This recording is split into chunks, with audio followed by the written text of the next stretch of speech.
back to the Dr. Supercoach podcast. You're on once again with Cheezo. The buys are in the rear view mirror and we all have full teams to talk about. No, we don't. We don't have full teams. And we're going to talk about why. And you can already hear him giggling. It is Pistol. Mate, you're back on a podcast with me and I'm very excited for that. How are you going, champion? How's the buys? How's everything progressing? I want to know all about it. And I don't want to talk about it. So that's a great combination.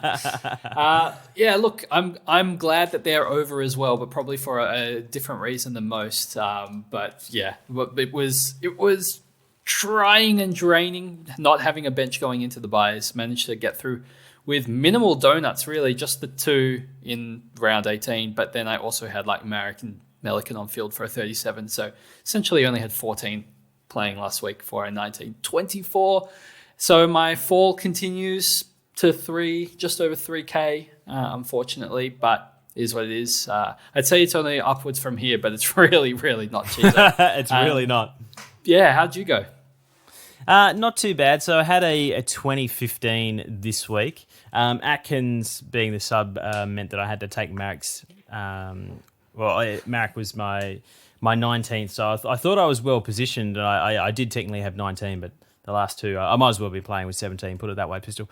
But yeah, not too bad. I didn't cop a single donut during the bye, which I'm really proud about. I've got three trades remaining, and I'll have my 23rd premium with one trade remaining. So all the strategic planning that I had done to this money was going here, and I was planning everything, it just got blown out of the water with Briggs. And now I'm literally walking into, like, over the next 2 weeks, if Oliver and Sicily were available, I could literally just go bang, bang and pick them up and have cash left over. So I'm in a weird position that I have players like Jack Steele on my team that I got to save money, that in hindsight, I could have literally just got Liberatore or Butters and it wouldn't have mattered. So it's interesting how things go, and just a singular good rookie can change the whole dynamic of your season in just a couple weeks.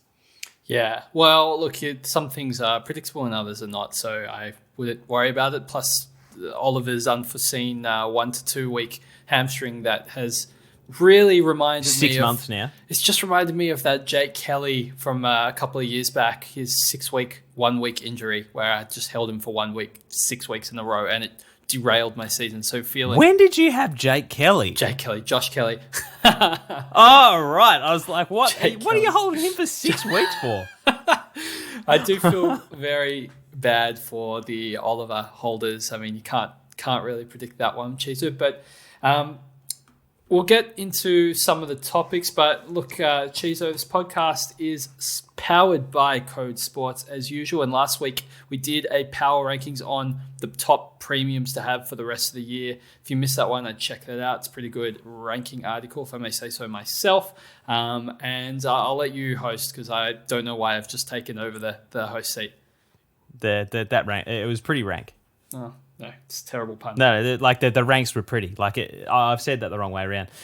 We do have some Patreon sign-ups, Pistol, that we do have to thank. We've got Tyson Jaksic and Jamie Zaslavsky Brocklebank. Thank you both for joining and getting a part of the Cup for this year. Pistol, we do have to mention that the Cup is getting underway this week, and we have totally dedicated our entire Wednesday night, probably not going to be sleeping, adding all these names, because we always have 50 people that come in an hour before the deadline and go, oh, have I not followed the instructions you gave me 3 weeks ago that were like really clearly laid out? So I'm looking forward to that, mate. How about you? How are you going with the Excel spreadsheet? It's definitely underway. There are some spots remaining at the moment.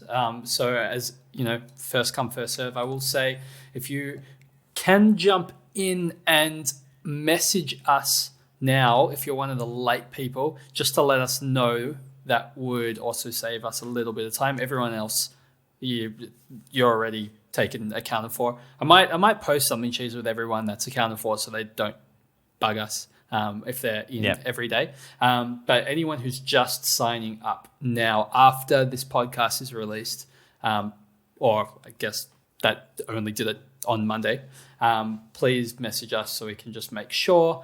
Otherwise, we'll try and get that draw out on the Thursday before the games, the first round starts. Yep. So the cutoffs will stop when teams are announced on Wednesday. Teams on Wednesday. Whenever we get the Thursday teams, it's going to be cut off. Anything after that, there better be some huge donation to the Cancer Council. Thursday teams. So Wednesday teams. Oh, sorry, Team Wednesday. fund, Yeah, okay. Well, yeah, that'd be a massive donation if it was Thursday. Jeez. That's going to be the cutoff this too, because at some point, previous years, we just kind of let people in if they signed up at the start of the round and stuff like that. But like the amount of people we have now, we just simply can't do that. Not with a Thursday night game. If there was a Friday night game, we'd probably be able to. But two banes of our existence is Thursday night game for me personally. But Pistol, talking about the Cancer Council, mate, I'm going to segue over into that, and you've got some donations to mention. We do. We have a couple of nice ones here. So thanks everyone for your donations in advance. To Ben McJob says, donating for a long overdue dumb thing. I traded in Jeremy Cameron at his most expensive price, rather than Butters or Rosie at the cheapest at the time. All this wealth of advice I listen to weekly and I choose to be silly. I'll know now for next year. Unlikely. He says, not me. Thanks, team. No, thank you, Ben. That is truly a dumb thing. Sorry. Yep. Worthy of a donation. Yep. Dimosy says, infected blister is not my favorite flavored donut. Thank you for your donation. Birdie Bots, every flavored donuts. Yeah, it's not a good flavor. Evil Darbs says donating for generally being terrible at SuperCoach. I'm not going to say the swear words, but thank you for the donation, Evil Darbs. Sibs, dollars for donuts. After 2 years, I've broken the donut duck with a lazy 5 donuts this week. That's not just breaking the duck. That's like the dam has broken. The water is all over the town. It's drowned out. Like this is... Ducks would like that. That seems like true. an absolute amazing. Oh, you would be collecting ducks. I see what's happened. Anyway, thank you very much for the generous donation. Dimosty again has a $30 Cancer Council bet on Humphrey at a 74.5 line. I backed the overs and I'm paying out at 3/4 time. Oof. Yikes! Could have paid out. Could have paid out at quarter time. Yeah, damn it! We went quarter, half. There we go. Yeah, the role change last week, when he had 7% CBAs wasn't great. 0% is even worse. So he's got to go. Watto is Blotto says, I won the Humphrey bet after posting a message on Slack saying he's due for a sub 50. Yay. But boo to my 4 donuts I've copped this week. Oliver joins Jelly and Cogs on my never again list. Surely not. Oliver this is the first time he's been injured. Oliver's Watto. I feel like that's you can't say that. Oliver on the never again list. This is my theory. You want to know this is my conspiracy theory. Because Oliver has never been injured, he didn't know the extent of what hamstring injury he had. So he's like, oh, it's a bit sore. That's a bit weird. And then so he was like, oh, it's probably okay. But he's actually done like a proper hamstring and he doesn't know because he's never been injured before. It's possible. It's the reason that we know that Josh Kelly is going to be back in 4.7 weeks is because I had this one a few years ago. I'll be back on the Thursday after the full moon. It's down to a T. I know exactly what I'm getting. Yep. No, I'm aboard. I think that's extremely accurate. Okay. Pistol, that wraps up the housekeeping. I always love podcasting with you, man. Let's jump into some SuperCoach stuff. I think the first thing that I find interesting, like I said off the top, I was really hoping to be done by the end of the buys. Like theoretically, in previous years, we're sort of done round 14, round 15. Coming out of the buys is usually our last upgrade. With the fact that it's round 16 this year and I'm still not finished, I sort of got to a situation where I didn't really have the rookie downgrade options that were looking okay to cash everyone in at the right time. I ended up holding Mitchell and Weddle for another week and got another price rise and stuff out of them. So I sort of delayed the cadence a little bit, and that's now leaving me with one. It's actually leaving me with 2 upgrades on field left to do. One being converting Briggs into an on-field playing player. But I feel like this year, that little stunt in cash generation between maybe say round 8 to round 11 or something where we had no rookies, have sort of delayed the finalisation of our teams a little bit, Pistol. Is that it may not be for everyone, but I just feel like I hit a wall there somewhere. Yeah, it might just be you. I think there's many people that are finishing off their teams this week. I think that's probably the par of the top 1K would be to completing your side this round. But look, again, it comes down to the quality of your premiums. So if you're taking an extra week to get 2 better premiums, that might pay off in the home stretch. But if you're taking 3 weeks to finish your side, you just might be missing out. I mean, it depends who your rookies are in the meantime, but you might be missing out on too many points now you'll just fall in the next couple of weeks and hope that you can make up some points and maybe have some extra trades on the run home. But it's important now. It's like the final times people are trading, and that we're podcast relevant, Cheezo. Yeah, well, I'll let you. I'd love to hear you break this down because you're much on top of this as me. Well, I've been getting a lot of DMs, particularly in Slack at the moment. It's like, should I get, let's say, Ryan this week, or should I wait 2 weeks for Sicily? And that comes down to the opportunity cost in terms of how many points Ryan is going to realistically average, and does Sicily have enough time to make up those points? So I'd love to know your thoughts in someone like. Let's take my case. I'll be getting my final upgrade next week. Is there any validity to waiting 1 extra week to get 1 less week of Sicily, but his scoring prowess would trump any sort of... I've got all the other gun defenders, so I'd be getting a sub-premium defender, and so should I just wait another week is sort of what I'm getting at. You could get someone like a Doherty, who's... A sub-premium is what I said, yeah. I don't think he's a sub-premium. He's still on that top echelon. Well, not in the top echelon, but it's not far from it. You need it depends on your depth. Like all these stuff, or every answer is going to be team dependent. But there's a difference between, I think, a Weddle and a Smitch, probably. Smitch seems to be a bit more of a consistently better scorer. So I think that is probably the difference between waiting 1 extra week or just getting the upgrade, because you can't really afford to get a 50 on your field when you've got a full primo side, or when you're playing against other people with a full primo side. So I think if you cop an 80 from a Smitch and then you get Sicily every week after that, that's probably okay. But getting a 50, that starts to really hurt. I can't give you a definitive answer on what's better. It really depends on the cover of your side, but sorry, Cheezo.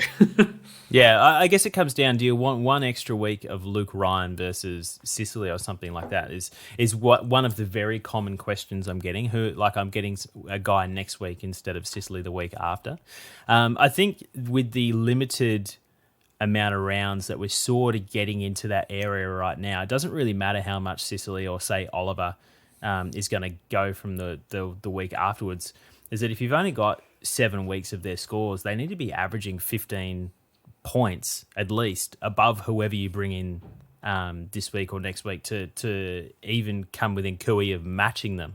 So the opportunity cost is really getting someone as a genuine, not just like anyone, but getting a genuine premium that is going to score average less than Sicily this week is going to be the safer play than hoping and crossing your fingers that Sicily might have an absolute a baller in the final round just to make up the difference and finish 30 points ahead. Well, it doesn't have to be 15 unless you're copying a donut, because you still get your Smitch 90. Well, if in a good week, a Smitch 90, and then that might be only a 20 gap or 30 gap that you need to make up. As I said, it just depends on the cover. So it's really hard to tell. One that doesn't depend on the cover as much, Cheezo, that's probably a more difficult question, so I like how I got in before you, is people that have limited trades left, in the 4-3-2-1 range, still have 1 upgrade to make, and they're considering using 2 trades to get the better player and then have less injury trades remaining,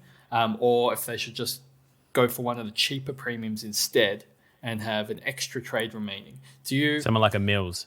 Yeah, is there like a point in which your answer changes, like based on the value of those players you're bringing in, or how do you play it at this time of the year? My opinion is a little bit strange on this one, Pistol, so feel free to call me out. I think I'm going down to say 1 trade, but it really depends on the cover. So in my situation at the moment, my cover is going to be Ashcroft at M9 and Smitchell at D7 and F7. That's going to be my cover. So I feel more cover. than comfortable going down. Yeah, and that's what the Briggs cash has really done. So it's meant that I don't have to have the Mareks as my F7. So I'm personally more than happy going down to one trade, which is what I'm going to be doing because of the cover I have. If you ask me in the same situation, you're like, oh, I've got... I'm really hoping Constable comes back towards the end of the year, so hopefully I have like an emergency score that I can start looping with. It's just like, that's when I'm like, okay, I would just be sitting on your hands a little bit and slow playing it and maybe keeping one of these rookies just to see what happens, particularly Smitchell with the DPP. But I think it all boils down to is less about how many trades we keep at the end of the year and what genuine cover we have that can actually score on field like a Smitchell. Yeah, I don't disagree with you. I think that's one of the many factors that you need to take into account when you're deciding for yourself. But I think I do probably have a break point of when I would do this and when I wouldn't. So to make it hopefully very clear is it depends on the quality of player that you're being able to bring in with one trade compared to two trades. And I don't mean it in saying, oh, two trades get Oliver. I mean, he's ruled out, but just as an example, he's the best player in the game, so it's always going to be worth it. I don't think that's necessarily true. I think you go down to like the cheapest, best player, which probably from my eye here, the cheapest, like top of the range player is probably Sarong, who I expect to go 110 plus, and he's in the 550 range. So I wouldn't use, if I could get Sarong in one trade, or I could use two trades and get anyone above Sarong, I probably would just save the trade and get the Sarong.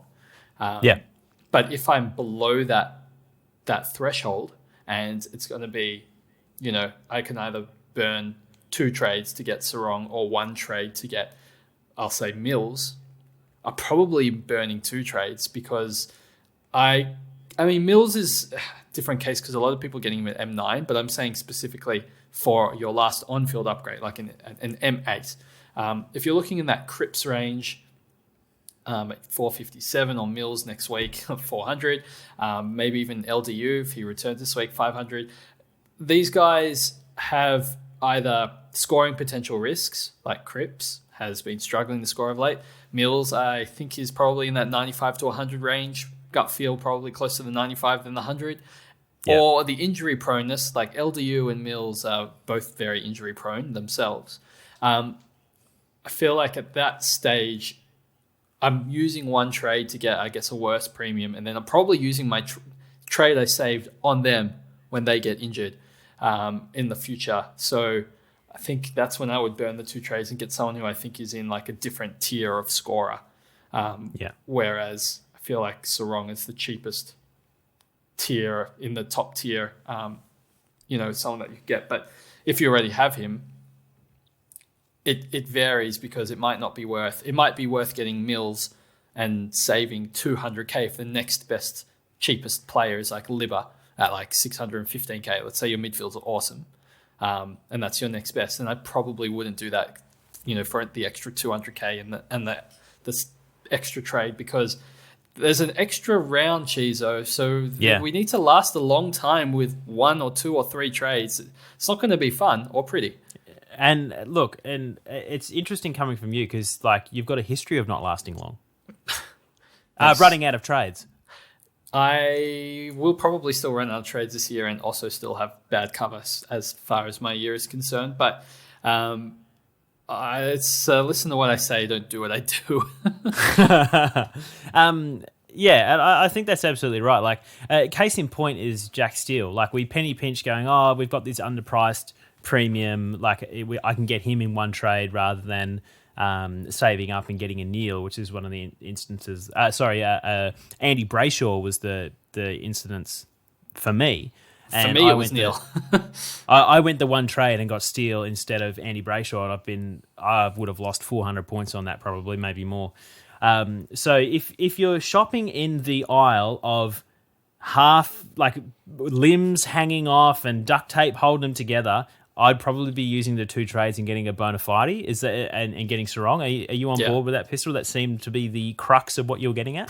Pretty much. I mean, there's asterisks is next to it based on all the other aspects that we've spoken about. But that's kind of how I see it moving forward. But I mean, speaking of people like Mills, Cheezo, just to segue into it, next week, not this week, he's going to be about 390, 400K. I know. Can you imagine at the start of the year? Like, JB wanted to start him. That's unbelievable price. I mean, if you've got the trade to get him as an M9 to be able to loop, he's typically a high ceiling player as well.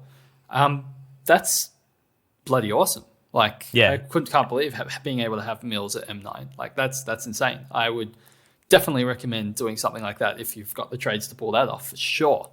That's a solid, like, almost 150K underpriced, like, from if he just goes at 100, which is what he was doing before he got injured. Absolutely. Like, he could also be a cash cow if you needed money for some reason at this stage of the season, which you probably don't. He's probably going to make more cash than anyone else from this point onwards that we legitimately could bring in. There'll be like a random rookie in around 20 that means nothing, but that's an interesting point there, Pistol. Can I? Do you have any other, like, in the Callum Mills ilk before I start talking about some expensive guys? I mean, you can talk about Cripps in that range as well, 457. I feel like Keys. Keys. I mean, the thing is, if you're cheaping out, you may as well cheap out and still get the premium quality that Mills possesses. I think Himmelberg I don't have in that same category because GWS are playing different style of football than they did last year. He's not able to impact the game in the same way that he was last year. So I don't really expect him.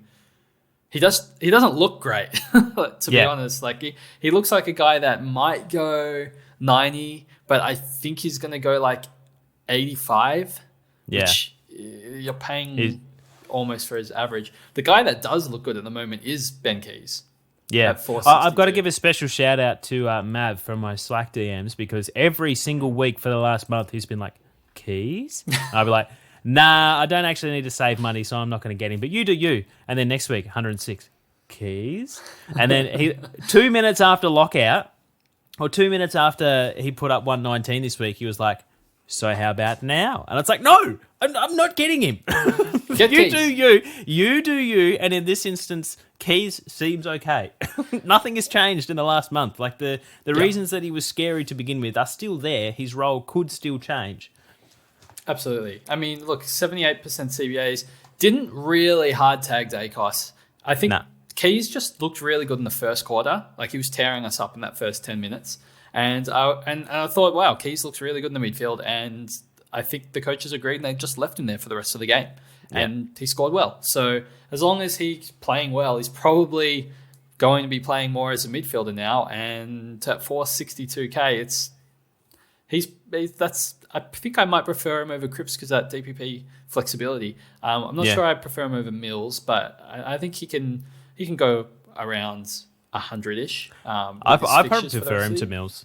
I reckon if you're taking a risk in that ballpark, you might as well take a risk on a guy that's going to go 105, whereas Mills would need a role change. Yeah, Mills still plays. Like Mills doesn't have the role, whereas Keys will lose it at some point, but he currently does have the role. You see what I'm saying? Like Mills looked good, but they played West Coast. Hard to really get a great read. But when he's playing like half forward / wing, I mean, if you look at the CBAs, it's row bottoms at 73% and Parker's at 73%. And then the next spots were so evenly split. I know Mills got early sub, but he was only at 24%. He was only on I think it was 38% CBAs when he got subbed out. And then Warner went down all the way down from his averaging 60 all the way down to 32%. So he dropped off and Goulden got 24% CBAs, which he'd gotten 24% 3 games in a row. Papley, also 24%, a lot of 24%. And Sheldrick's been getting some mid-time because Sheldrick can play, Cheezo. He looks great. Rising star. He looks really good. Shelley? He's adding something different to their midfield mix as well. So I think in the form that Sheldrick's in, you got to give him those 30 to 40% CBAs each week. So I don't see almost any way at all that Mills is going to be an 80% CBA like midfielder for the rest of the year and, average 110 plus. I really think you're shooting in that 95 to 100 range. And as I said earlier, I think just role wise, he's still going to probably get close to that 95 and 100, but he's talented enough to push higher than that if he wants to. I thought you were talking about percentage of CBAs for a second there. It took me a second to click. Yep, sorry, yeah. So even last year, he was a really consistent CBA player, except for 2 games where he averaged in the 20, where he got 20%, but he averaged 56% for the year. So like, he doesn't need a drastic amount to be able to convert it into points, but like 20-30% is not the upside that you're really looking for, what I think personally. Yeah, so, but it's value, right? So he's going to outscore. Yeah, he's absolutely valid, not denying that whatsoever. Absolutely. The next thing I want to talk about that I do get a lot of questions, and particularly in hashtag this or that in Slack Pistol, is do I get which of the 10 premium guys above 600K do I get this week? It's like, I see this question so often. It's like anyone sort of above 560 or 570K right now, if you like them, they're fine. You know what I mean? Like, if you're like, there's a question that's like Kelly, Butters, Liberatore, Merritt, Petrarca, Brayshaw, and McRae all in one poll. I'm like, dude, just pick the one you want. Like, there's enough data now, right? So you know what you're buying. That's right. Like, you sort of like the way that I sort of see it is we're nitpicking over the sake of half a point per game potentially between some of these guys, and it's like, maybe you could get Libba versus Butters because he's got a season average that's significantly higher. Like, I think a lot of these guys are pretty comparable to each other. They got very similar 3 and 5 round averages, all very similar in price for a reason. As you said, we've got the data, so pick the guy that you want. Because not a single one of them is like 100K underpriced. Oh, he's such a steal. Like, just have fun with it. Pick the guy that you want. Yeah. No, that's fair enough. Speaking of picking the guy you want, Cheezo. Yep. If you are not in the midfielder buying aisle at Aldi, maybe not even Aldi, we can go to a premium place for our defenders. Yep.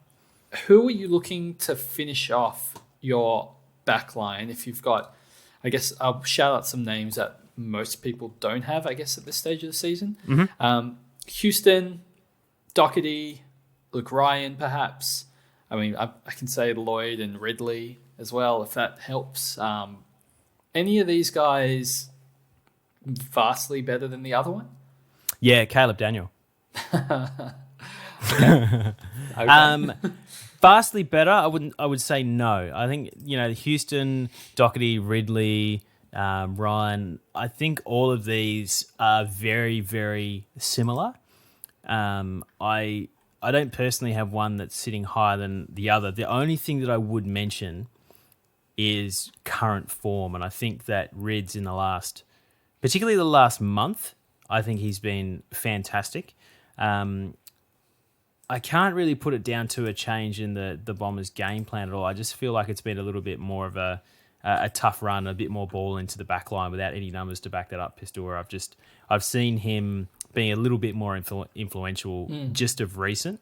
I could lean that way, but all of those guys, again, are very, very equal in terms of output recently. I'd probably put, of all those players, I'd almost put Luke Ryan as 4th out of Doherty, Houston, Ridley, and Ryan.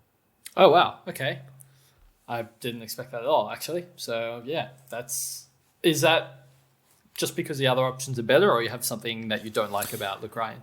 I think since Freo have become good, I think this is his first decent score. So when they were getting pumped in the first 6 or 7 rounds of the year was where the majority of his points come from. And I think in the last 2 months, he probably would have averaged 95.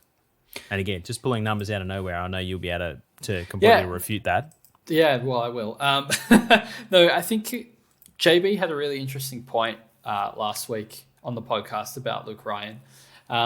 Just basically about some of the more in-depth, I guess, analysis of him against Melbourne and Richmond. Not the previous 2 games, because, as you said, just different role, slower game style, wasn't getting around that much. But he got stuck on the bench at inopportune times in Melbourne and Richmond, and it was his pretty much lowest time on ground games as well.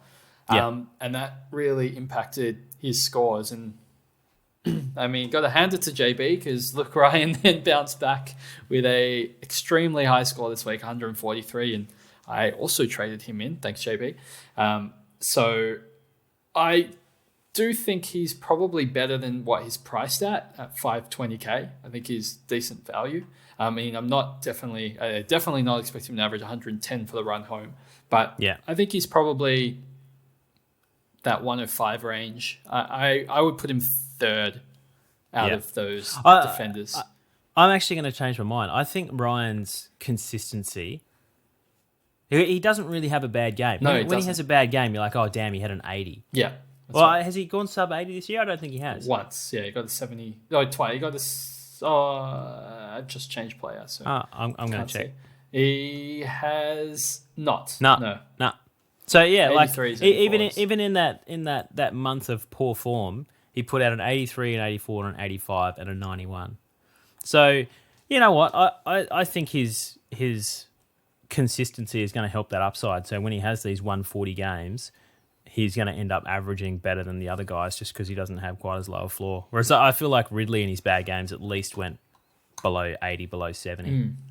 Yeah. Surely. Yeah. No, I mean, that's why I had below him. He had an 18, but that's not really his fault. No, definitely not his fault. But, I mean, you pick your poison with the Doherty versus Houston, really. I mean, they've all got positives. They've all got positives. They've all got negatives. They've all been on a decent run in the last, for at least a couple of months at some point this year. I really like Port's draw, so that's what's appealing to me for Houston, and probably why I'd have him first. Okay. Just the amount of Adelaide Oval games they have left, which is a lot, and the teams that they play when they're not at Adelaide Oval outside of Geelong, which is tough. I think all of the others are pretty solid matchups. Essendon this week at the MCG, and he's got Carlton at Marvel in 18, playing some teams that might not be in the best form. Just, right time, right place sort of stuff. I think it's all adding up well for Port here. So all their players, that includes Butters and everything, I think they're all on for big ends to the season. Yeah, you're right. I think you're right. Essendon's next month is pretty gross, actually. We've got Port, then Adelaide, then the Cats, Western Bulldogs, and then Sydney, then West Coast again, and North again. Woo! 2 wins. 2 wins. Maybe. Where do you place Walsh in the conversation? Because it's kind of in the same price bracket now as LDU. I mean, they're more expensive than Steele. I mean, unless you want to go back to the Steelwell, Cripps and Mills. How do you rank those really lower ends, but not? I know. I guess they are premiums. How do you rank those premiums? I'm still trying to figure out how Walsh can have 40 touches week in, week out for 95 averages. I'm still tackle. What's going on with him? Like his roll's bad. Is his role just literally that terrible? I see him at CBAs. Yeah. I mean, not many. His role is pretty gross. Been that Flanders role from the beginning of the season. He did have 63% CBAs, which was his second highest of the season last week. But honestly, Carlton are not in good form, so they're getting not as much SuperCoach pie, and they're really struggling. So, if I had to take a punt on any of those guys around the 500k, I would be totally happy taking it on Walsh. Yeah, because he's the one in that region, other than like that has the ability to do like 115 like he has in the past. That you just need to hit a little bit of form. And Pistol's fallen over off his chair. My bad. I'm holding it together. Tried to pat the cat and knocked over my microphone, but it's all good. Whereas, like, a lot of those guys were like, Mills could come back and average 100. And it's like, yeah, but Walsh could potentially be the one that hits form and goes 115. He's like the only one in that range that I think even has the history of doing that or potential of doing that. So I just think it's a bit crazy to jump on LDU given his injury history this year. Yeah. I'm not even going to assess that part of the question. I'm just pretending you didn't ask it. What do you think of Parrish? I said I like, but I should have finished my pendus. What do you think of Parrish? I'm asking the wrong person here. look, he's sexy. He's got a beautiful face. He's fixed his teeth, so he's even getting more sexy. Football wise, perspective, yeah. Supercoach wise, I think at his price, the fact that you can get Sarong for cheaper is a pretty obvious slam dunk. He looked pretty good on the eye test. I thought he has... now who's saying he's pretty? I mean, I worry about this injury because it's a reoccurring one. That's already calf, happened. Old man calf. He's in his 20s now. That is worrying to me. I think if you have Sarong and you're desperate at that price range and can't afford any of the better premiums, I wouldn't mind it because he looked quite good and he's been a top tier scorer in the past. Like when I say top tier, he can go 115 plus, whereas all these other guys we're speaking about can't really do that. So. I agree with your assessment. Walsh in that price bracket and maybe Parrish in the one above. And that's, I mean, money no objects like Libba, Butters, Petrarca, those sorts of guys. Who are you grabbing? Mate, we just had this discussion. Pick the one you want. Yeah, but they're all who good. Are you grabbing? Who am I grabbing? You have the money. Andy Brayshaw. Oh, really? Yeah. That's interesting. I didn't expect that at all. Because... I could only get Andy Brayshaw this week. Oh, okay. Well, actually, no. All right. I'll throw it back to you. The same question we've had for the last 2 months straight. Sarong or Brayshaw? I mean, I still am a little worried about Sarong's ankle, so I would take Brayshaw because of that. Yep. But if you were throwing to me my question that I threw to you... Yeah, which I totally didn't listen to, so go ahead. I think Petrarca with a rolling Clary 1 week injury just seems really good. And if you can't afford him, Libba's still really good. I mean, I think Butters will score really well for the rest of the season. The draw is just so amazing, but the injury proneness is just a little bit scary if you're running low on trades, and Libba seems like the safe slam dunk. So I would probably lean that way if you can't afford Petrarca. Yeah. To put it in perspective, so that I can keep Ashcroft, I'm getting rid of either Johnson or Atkins, and the most expensive player that I can afford is Andy Brayshaw. Why don't you keep Johnson and get rid of Ashcroft? Oh, because whoever I don't trade ends up as my M9. So I'm like, I'd probably rather Ashcroft at M9 instead of Johnson. Ashcroft's role is, this is so not relevant for 99% of people because basically no one has Ashcroft anymore. But Ashcroft's role, it's at 41% CBAs, starting to fade a little. Don't know, something to think about. Anyway, Cheezo, I'm going to throw if I get rid of Ashcroft, I can get Petrarca, which would be my player I would get. There we go. Magic is happening live on the podcast. JB, Cheezo. Let's go a rookie review of the rookies that you would like to get this week. Shall we? Yes, I would get somebody named. No, I wouldn't. Wouldn't get someone named. Oh, you're picking specifically loophole players. So it depends. To get so for my example, I actually have to bring in a 102k defender forward loop so I can actually make him become my bench cover. Yeah, that's great. You can get Gilby, I think it is, from GWS. Yeah, that's who I'm going for. Yeah, so I think there's a couple of things that you need to think when you're bringing in players.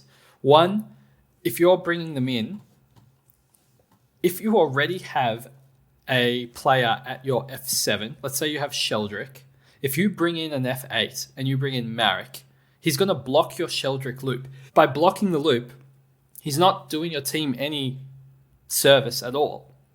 He's making your team worse. So in that case, you actually want to bring in a non-playing player to provide you a loop. And that also goes for what you were saying, Cheezo, when you're trying to bring in a player that gives you that DPP flexibility, assuming you're trying to swap Smitch backwards or forwards, and some people have Cheezel or Jay-Z to be able to do that as well, then you also want to get somebody that provides that coverage, I guess we'll call it. And if you were to potentially get someone who's playing, they will block your loophole from being able to come onto the field. So you just need to be careful, I guess, lining that up, because it's actually at some times at this stage of the season not beneficial to get playing players. Like it might just be best juicing all the money out of them and getting non-playing players instead. Yeah. No, I agree. Okay, next question. Next one. You can, I think, if you want to play players... No, juicy rookies. I want to talk about juicy rookies and Ryan Marek. Okay, well, he was the example from the last question, but specifically about him, if you don't have forward cover, I mean, he's not going to be good forward cover, but he should still play. I mean, I don't think they're going to pin their 171-point loss specifically on Marek. I mean, it's not his fault and the ball wasn't down there, so he probably gets more gigs, so I would go him at 102k. I think Elijah Hewitt, 140k, only scored 38 points, but randomly had quite a decent number of CBAs, so scoring potential wise, he had 30% CBAs, might be somewhat okay if you were desperate, but honestly, all these guys are no good. Cheezo, I mean, if you can get Sheldrick looks really good now. I know hindsight, but is what it is. Otherwise, I can't really recommend any other options that I can see. I think at this stage, we already have our bench cover. We're just trading in like fillers to access the cash. But that's fair to say? Yeah, absolutely. I mean, if you've got plenty bench cover. I mean, you're clearly hoping to choose, I guess, Ashcroft over Johnson. But if you have, I think, some of the more standard options, let's say you've got like Johnson and Wardlaw and Weddle and Mitch, how are you prioritize? Like, which ones out of those, I guess, four how would you order them as like keeping them for season-long cover compared to ditching them? I find the DPP extremely, extremely valuable. So that's why I've got Smitch over the rest of them, because I can use him and I can also loop him with Cheezo or Zeeble, depending on which one you've got. Like if you have both or dumped them at some point. So there's also that aspect to it as well. But I think the points that you get in the defense and forward in terms of a rookie that other players would have, Mitch is like probably like someone has Marek come on field if they get an injury versus Mitch is like huge, where I could have Johnson versus Ashcroft at M9 to see who comes on for an injury, and I don't think there's all that much of a difference between those guys that would be that benefit. So potentially I have been swayed into getting rid of Ashcroft to access more of the cash to get a better upgrade this week. But I'd probably put the DPP from the fact that it can cover so much ahead of the rest of them. Yeah, I actually think that's really smart. I think DPP is probably the most valuable at this stage of the season on those rookies, like our Fife even. I think I'm still valuing Fife above all of these guys because of that DPP. And, Sheldrick is in great form and looks really good, so him too. Winhager as well in that category. I think I would take the DPP, like the Winhager, the Fife, Sheldrick above Wardlaw and probably Johnson even, assuming they're actually used to cover two lines. I mean, if you just have midfield cover and you have forward cover, well then the DPP doesn't really matter much because you're already covering the lines with two different players.